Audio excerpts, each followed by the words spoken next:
சேவா சங்கம் தத்துவஞானி அருள் தந்தை வேதாத்ரி மகரிஷி அவர்களால் நிறுவப்பட்ட ஒரு பண்பட்ட சங்கம். அடுத்த மாசம் தானே திருவிழா? நாங்க வந்துட்டோம்ல, இனி தினம் திருவிழா தான். ஏமா ஊர் தலைவர் நானு, எனக்கு தெரியாம எந்த கோவில் திருவிழா? ஐயா, இது அறிவு திருக்கோயில் திருவிழா. ரொம்ப சந்தோஷம். மங்கள இசையோட எங்க ஊருக்கு வந்திருக்கீங்க, வந்த விஷயத்தை சொல்லுங்க.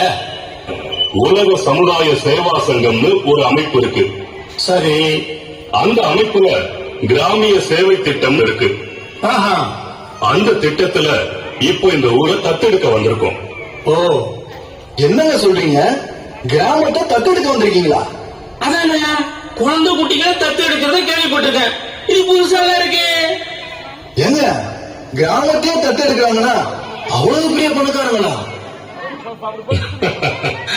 தம்பி, தத்தெடுக்கிறதுக்கு பணம் மட்டும் முக்கியம் இல்ல, நல்ல மனசும் இருக்கணும். அந்த மனசு இவர்கிட்ட இருந்துச்சு. இவரு யாரு? இவர்தான் தத்துவ ஞானி வேதாத்ரி மகரிஷி. ஐயா உருவாக்குனதுதான் உலக சமுதாய சேவா சங்கம். அந்த சங்கம் தான் தமிழ்நாட்டுல பல கிராமங்களை தத்தெடுத்து மேன்மைப்படுத்திக்கிட்டு இருக்கு.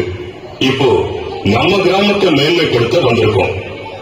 ஐயா, எங்க கிராமத்தை தத்தெடுத்துட்டீங்க, சரி என்ன பண்ண போறீங்க? அப்படி கேளுங்க, சொல்றேன். நாங்க உங்க கூடவே இருந்து வாழ்க்கைக்கு தேவையான நிறைய விஷயங்களை கத்துத்தர போறோம். ஒரு மனுஷன் ஆரோக்கியமா உற்சாகமா இருக்கணும்னா முதல்ல அவன் உடம்பையும் மனசையும் கட்டுக்கோப்பா வச்சுக்கணும். அது எப்படிங்க உடம்பையும் மனசையும் கட்டுக்கோப்பா வச்சுக்கிறது? அவன் எங்கடா ஓடுறான்? தெரியல தலைவர். என்னதுக்காக எதுக்காக கட்டுற சொல்றா? டேய் முட்டாள் பிள்ளைக்கு அவனை என்ன கைத்துல கட்டுற? விடுற அவனை. என்ன தலைவர, ஐயா சொன்ன இந்த சின்ன விஷயம் கூட உங்களுக்கு புரிய மாட்டேங்குது. ஐயா என்னடா சொன்னாரு? உடம்பையும் மனசையும் கட்டணும்னு சொன்னாருல்ல, அதான் கயிறு போட்டு கட்டிக்கிட்டு இருக்கேன். தம்பி, கட்டுறதை நிறுத்திட்டு இங்க வாங்க. நான் சொன்னதை நீங்க தப்பா புரிஞ்சுக்கிட்டு இருக்கீங்க. மனசை கட்டுறதுன்னா கையால இல்ல, மனவளக்கலை முறையை கத்துக்கிட்டு மனசால பண்ணணும். மகரிஷி ஐயா என்ன சொல்லிருக்காருன்னா, மனச அடக்க நினைச்சா அலையும், அறிய நினைச்சா அடங்கும். புரியலையா? மனச அடக்க கூடாது, அறியணும். அப்ப வீட்டுல போய் அடவு எடுத்துருங்க. டேடே கந்தா, முதல்ல கைத்த எடுத்து இவனை கட்டி போடுறான். எப்ப பாரு முந்திரி கொட்டணும் முந்திக்கிட்டு. தம்பி, மறுபடியும் நீங்க தப்பா புரிஞ்சுக்கிட்டீங்க. மனசு அறியறதுன்னா அவங்க அறிவை வச்சு அறியணும். அறிவை வச்சா? புரியலையா? புரிய வைக்கதான் நாங்க வந்திருக்கோம். மனவளக்கலை யோகா மூலமா அதை எளிமையா கத்துக்கலாம். ஐயா, மனவளக்கலை பயிற்சியா? அப்படின்னா? ஐயா, உங்களுக்கு மட்டும் இல்ல, இந்த ஊர் சனத்துக்கே புரியுற மாதிரி சொல்றேன். மனவளக்கலைங்கிறது ஒரு வாழ்க்கை கல்வி. இத முறையா கத்துக்கிட்டா நீங்களும் மனசை அறிய முடியும். அப்படி அறியறது மூலமா அலைப்பாயிர நம்ம மனசு அடங்கும். மனசு அடங்கிட்டா தனி மனித ஒழுக்கம் தானா வந்துடும். அப்படி தனி மனித ஒழுக்கம் வந்துட்டா நமக்குள்ள ஒரு அமைதி பிறக்கும்.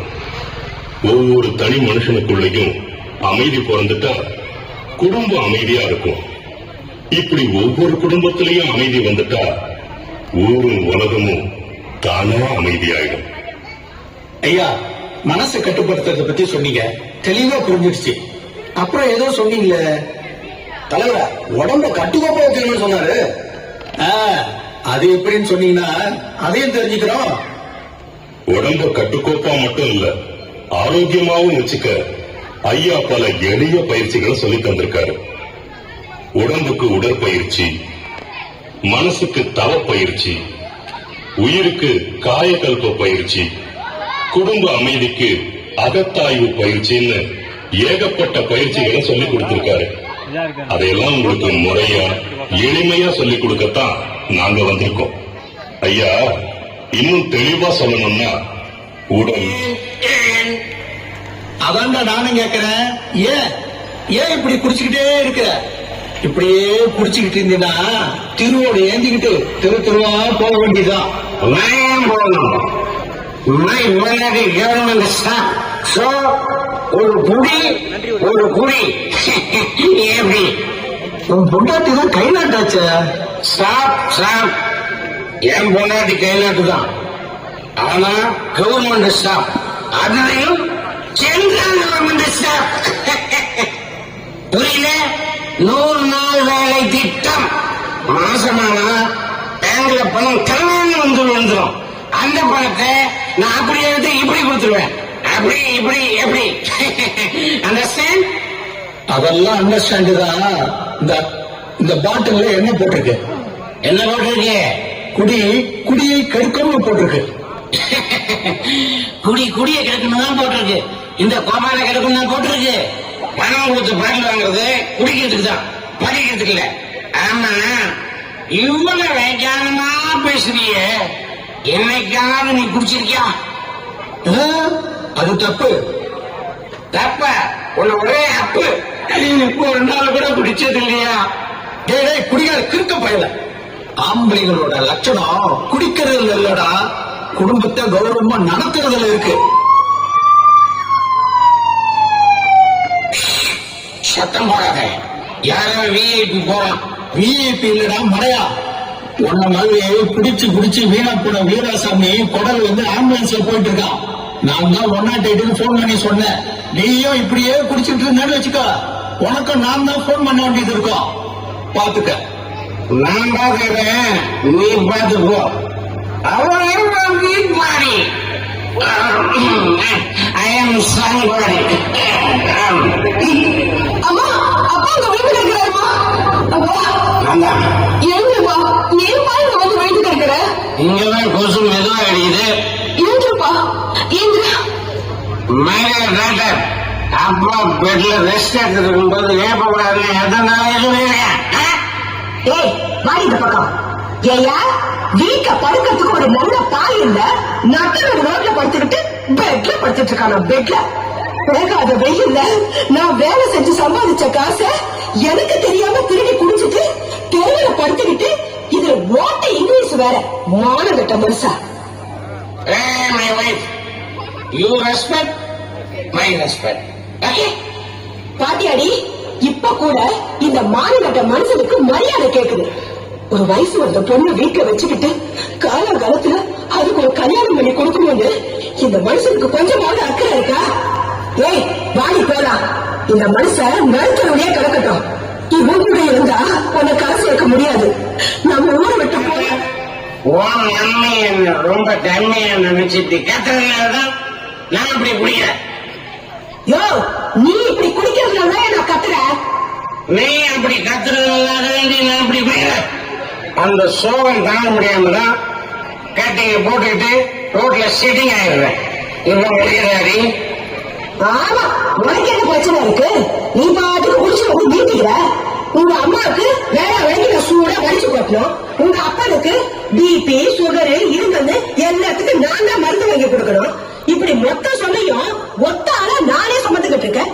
இத சொன்னா உனக்கு நான் கத்துற மாதிரி தெரியுதா? போதும், நிறுத்தமா. நீங்க 2 பேரும் பண்ற தப்புக்கு ஒருத்தர் மாத்தி ஒருத்தர் காரணம் சொல்லிக்கிறீங்க. அப்பா குடிக்கிறதும் தப்பு, நீ இப்படி அனாவசியமா கத்துறதும் தப்பு. ஆனா நீங்க 2 பேரும் கூடிய சீக்கிரம் மாறிடுவீங்கன்னு எனக்கு நம்பிக்கை இருக்கு.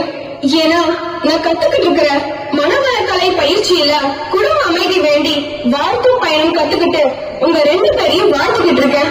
என் கூட மனவள கலை மன்றத்துக்கு வந்தா உங்களுக்கும் நல்லா புரியும். நீ சொல்றது நல்லா இருக்கு, ஆனா அதெல்லாம் கத்துக்கிறதுக்கு பணத்துக்கு எங்க போக? அம்மா, பணம் ஒண்ணும் தேவையில்லை. நம்ம ஊருக்கே வந்து அவங்க இலவசமா சொல்லி கொடுத்துட்டு இருக்காங்க. தேடித்தரும் பூமீது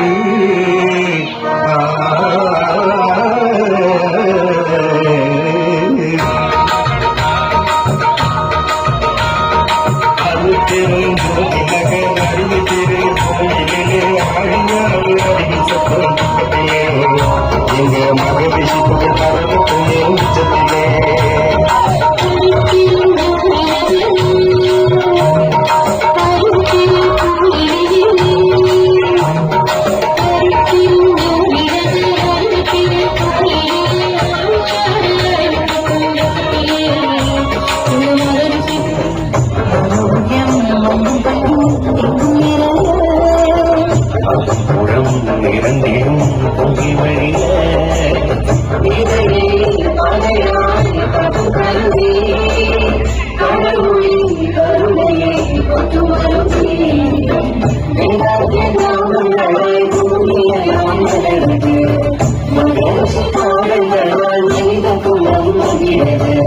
சுவாசிக்கிற காத்த போல நமக்குள்ள கலக்குது நேசிக்கிற கடவுள் போல துணை இருக்குது உலகோட சமுதாய சிவா சங்கம் வழி நடக்கும் கிராமங்களாய் பூமியெல்லாம் வளர்ந்து மகிழ்ச்சி பாடங்களால் மனித குலம் மகிழ்கிறது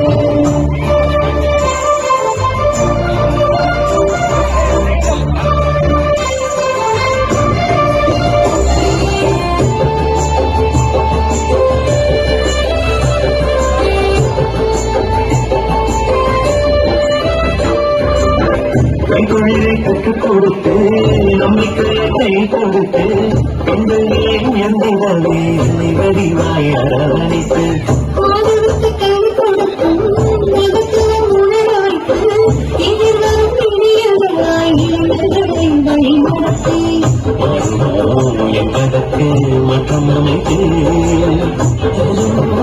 என்பதற்கு இது அளித்து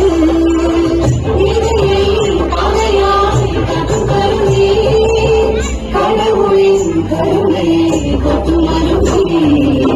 வேதாந்தி கிராமங்களாய் பூமியெல்லாம் வளர்ந்தது மகிழ்ச்சி பாடங்களாய் மனித குலம் மகிழ்கிறது சுவாசிக்கிற காத்த போல நமக்குள்ள கலக்குது நேசிக்கிற கடவுள் போல நித்தம் துணை இருக்குது உலக சமுதாய சேவா சங்கம் வழி நடக்கும் விளையாட்டு கிராமங்களாய் பூமியெல்லாம் வளருது மகிழ்ச்சி பாடங்களால் மனித குலம் மகிழ்கிறது